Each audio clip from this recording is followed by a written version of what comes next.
Today, I'm going to tell you a story. Today, I'm going to tell you a story that happened to me in the Dominican Republic. Today, I'm going to tell you a story in the Dominican Republic. Today, I'm going to tell you a story that happened to me in the Dominican Republic. More specifically about an interesting character that I met there. So I ended up living in Santo Domingo for about 6 months, from the end of 2020 to May 2021. So I remember it was my first week in Santo Domingo and I was apartment hunting. And while I was waiting to see this particular apartment, I decided to stop at this bar/restaurant on the Conde in the Zona Colonial. This is one of the most touristy areas of Santo Domingo. I'm in La Zona. And the bar was Paco's, or Grand's. Anyone that's been there probably knows this bar. So as I was there waiting, having lunch, I noticed that there were a group of American guys. And as I didn't know anyone there, well, I decided to approach them. And I introduced myself. And they were pretty friendly guys. Some of them passed me their numbers and told me to hit them up later. And I did. And we became friends. And this was the group that I hung out with in my time there. In the beginning, Carlos seemed like a pretty normal guy. There was nothing particularly strange about him in the very beginning. He told us that his family is Dominican, but that he grew up in New York. And this explained why he spoke English without an accent. His English was perfect. But as time went on, we began to notice some things about Carlos that didn't add up. For example, he told us that for the last few years, he has lived in Korea, and that he was in the Dominican Republic for vacation and to visit his family. He also said that he is married to a Korean woman. And he was able to cite all these facts about Korea and what life is like there, and that he speaks Korean. He even showed us his tattoo on his wrist in Korean. What it said, I don't know, but it was clearly Korean. It was rather odd because he also said that he had been in the Dominican Republic for the last 5 or 6 months. I don't know any married men that can go to the other side of the world, from Korea to the Dominican Republic, away from their wives for 5 to 6 months, and everything's okay. So that was a red flag. That was very strange. But I assumed that, maybe he has some personal reasons that he doesn't know us very well. He's not ready to explain. So I never really asked much more about it. But his behavior really wasn't that of a good, loyal husband either. So we lived a pretty relaxed lifestyle there.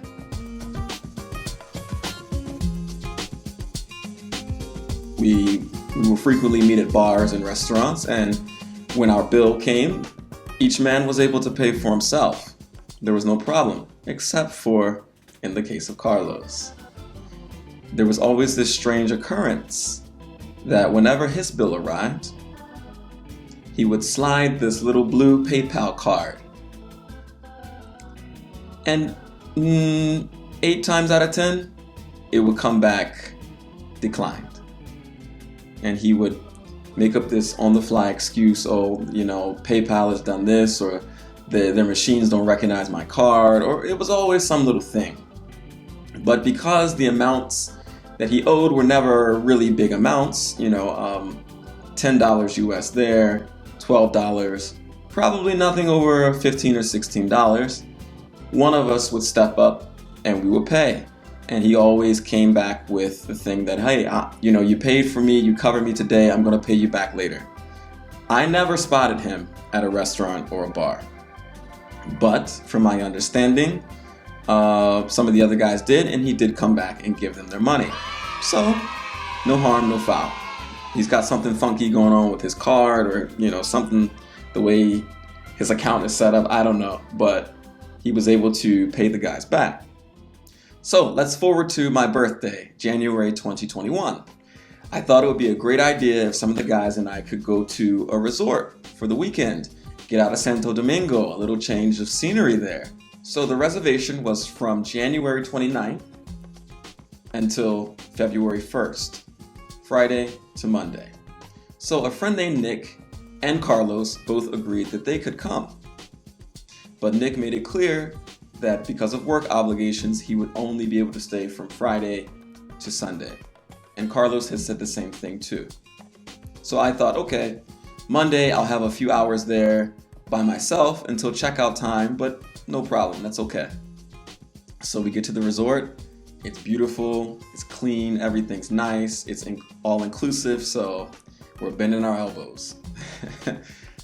So now it's Saturday, and Nick is going to have to leave the next morning, and supposedly Carlos too. But there we are on the beach, looking at the sea, and Carlos tells us that he's going to decide to stay another night, and he's going to go pay reception for another night, and he's going to have all of Sunday and leave Monday with me. And I thought, okay, cool, I'll have some company. I won't be here all alone. That's all right. Carlos disappears for about an hour and a half or so. And I do remember Nick telling me, be careful with that guy. But I thought, what could possibly happen? I mean, I'm not doing anything illegal. I'm not doing anything dangerous. The party continues. Let's fast forward to Sunday night. So there I am at the resort bar, and I happened to be having a nice conversation with a girl that was staying at the hotel too, at the resort. And here comes Carlos. And he's saying, my room key isn't working. Do you think I could sleep in your room for tonight? Will you let me have your card? And I had quite a few drinks at that point, and I was more focused on this girl. So I'm like, yeah, whatever. Take the card, get out of here, whatever. So the next morning, I go to breakfast, and Carlos shows up to the breakfast area too, and we have breakfast together. This is actually that morning, as you can see. And I noticed that outside of the breakfast area, there was security, and they seemed to be kind of keeping a loose eye on us. It wasn't very obvious they were watching, but I could feel like they were looking at us a bit. But I didn't do anything wrong. I hadn't done anything illegal, so I figured, I don't know what that's about, but whatever. I don't have anything to worry about. So Carlos finishes his breakfast first, and he takes off.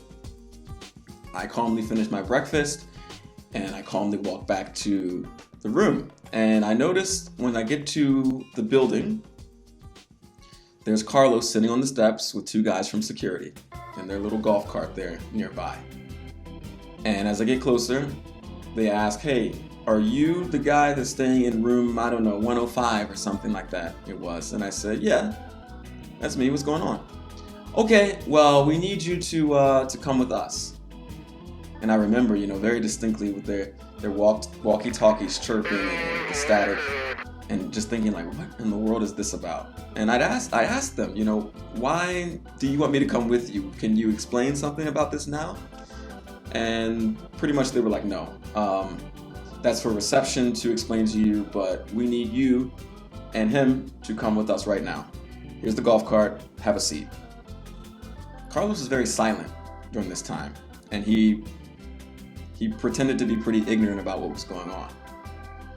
So I'm a little nervous, like, okay, what the hell is happening right now? In the golf cart. And I was really embarrassed, to be in this security golf cart riding through the resort, Not that any other guests would really know what this issue was about, but I just deep down felt like this shouldn't be happening. We get to reception, and I go speak to the receptionist. And he says, okay, here's the situation. Your friend here, he didn't pay for an additional night, but he remained on the resort property. And we consider this fraud. He came to pay for another night, but his card was declined. And he told us that he would come back with another form of payment, or get this, that a friend would come and pay for it for him. And he explained that security wants to contact the police and have him arrested for fraud, and he will be taken to jail. And I thought, okay. Do unto others as you would have them do unto you. And I know that I would not want to be incarcerated, not in jail, not in prison, none of that. And nowhere in the world, but definitely not in the Dominican Republic. So I thought, what would I want someone to do for me in this situation? So I thought the right thing for me to do, seeing that I had the money, even though I really didn't have a lot to spare, to go ahead and pay the $150 US for that night that he owed. And it explained perfectly why his key wasn't working, but I was too distracted at that time to really think about why his key wouldn't be working, and if it wasn't working, why he just wouldn't go to reception to get it reprogrammed. So, thinking, okay, I wouldn't want to be in jail in the DR, and looking at him, he's very small. He doesn't strike me as a person that could defend himself very well. I thought, okay, let me save his butt. Literally, let me save his butt. And I paid the money. And it's a decision that I regret. This is Monday morning. I have to leave, so I go ahead and I pack up my things. And as I'm making my way to the exit, there's Carlos still sitting at reception, and he's got his things. And I really was pretty upset with him for putting me in that situation. He came up and he approached me and asked if I could pay for his bus ticket back to Santo Domingo, because he apparently didn't even have the $10 or $12 US to catch the bus from Punta Cana to Santo Domingo. I had already dropped the $150 on him, so I figured, okay, what is $10 more? Whatever. Yeah, come on. But I was pretty fed up with him. We got to the bus station.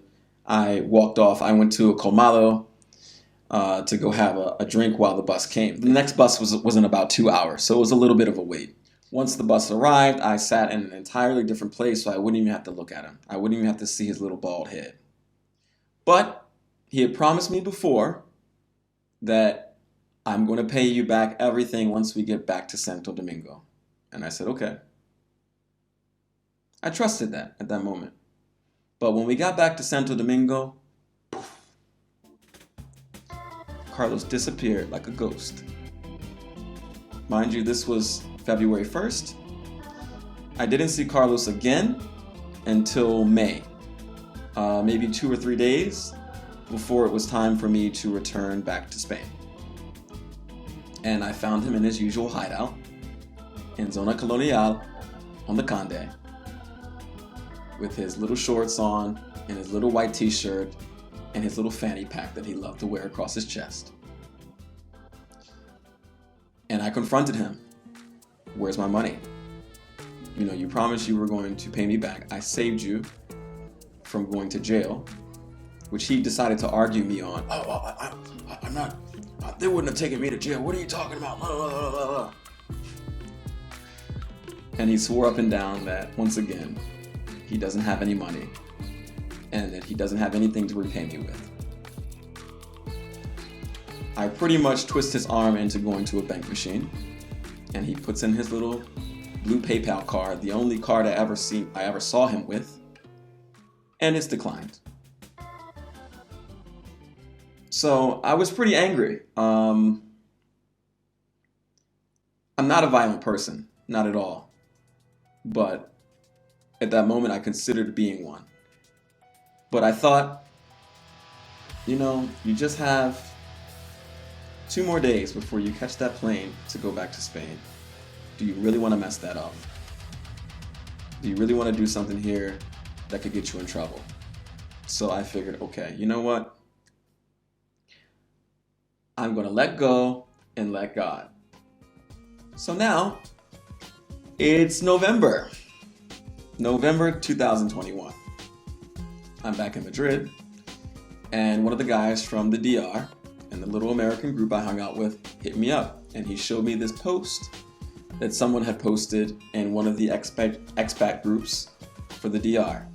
The post has now been deleted, but it was from a hostel owner, pardon me, that was explaining that Carlos had pulled a similar trick. That Carlos had stayed a few nights at this guy's hostel, and apparently his card was declined, but he took advantage of the good nature of the hostel owner and promised him that and very shortly someone would give him a Western Union transfer and that he would be able to pay for his stay. And apparently he didn't do that, and he booked it without ever paying. It's unfortunate that post has now been deleted, because I would like to be able to show it here, because there were many people that commented there that had also had contact with Carlos, that had also been ripped off by him, that had also been cheated by him. And I realized at this point that what happened to me wasn't a unique experience, that this is what he does. This is his modus operandi. And it's for that reason that I'm doing this video, beyond the fact that it's also just an interesting story. Because if he had done this to just me alone, I would have let this go into the archive. I wouldn't be making this video. Or at the very least, not showing his face. But the fact that he had done this to so many other people, I feel like it needs to be known what he's up to. Because what he likes to do is he likes to find Americans, and he seems like a very approachable, friendly guy, and he warms up to them. He's goofy, he makes people laugh, he's non-threatening. But when that bill arrives, he's going to ask those Americans to pay for his bill. He's going to take advantage of people's good nature. So, there's my story about Carlos the Liar in the Dominican Republic. I hope you guys go ahead and subscribe and to continue to watch. I have more plans to develop more videos about the Dominican Republic and Spain.